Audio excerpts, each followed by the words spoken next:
बिस्मिल्लाहिर्रहमानिर्रहीम। नाज़रीन कराम, आज हम एक ऐसी अजीम नेमत के बारे में बात करने जा रहे हैं जिसे सुनकर दिल बेख्तियार खुशी से भर जाता है और आंखों में आंसू आ जाते हैं। वो नेमत है जन्नत, वो जगह जिसे अल्लाह ताला ने अपने नेक बंदों के लिए तैयार किया है।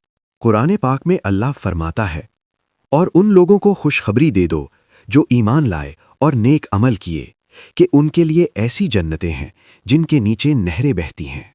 जन्नत कोई आम जगह नहीं, ये वो मकाम है जिसे अल्लाह ने खुद अपने हाथ से बनाया और इसकी हर चीज़ में बेमिसाल खूबसूरती रखी। जन्नत की ज़मीन ऐसी है जो ना मिट्टी की है ना पत्थर की, वो ज़मीन ज़ाफ़रान की है।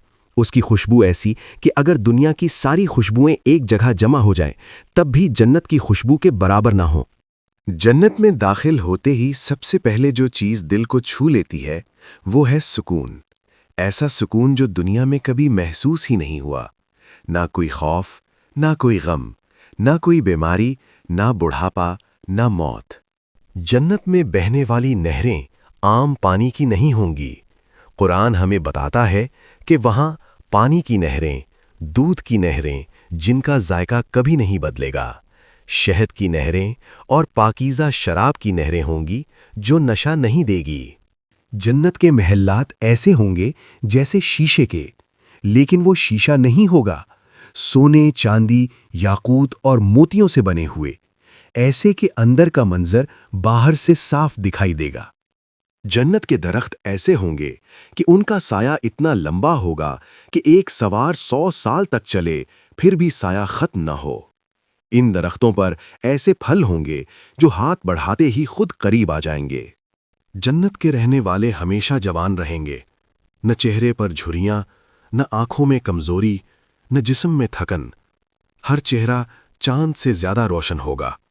जन्नती आपस में मिलेंगे तो न दिल में हसद होगा, न बुग़्ज़, न नफरत। सबके दिल साफ होंगे जैसे शफ़ाफ पानी। जन्नत में सबसे बड़ी नेमत अल्लाह ताला का दीदार होगा।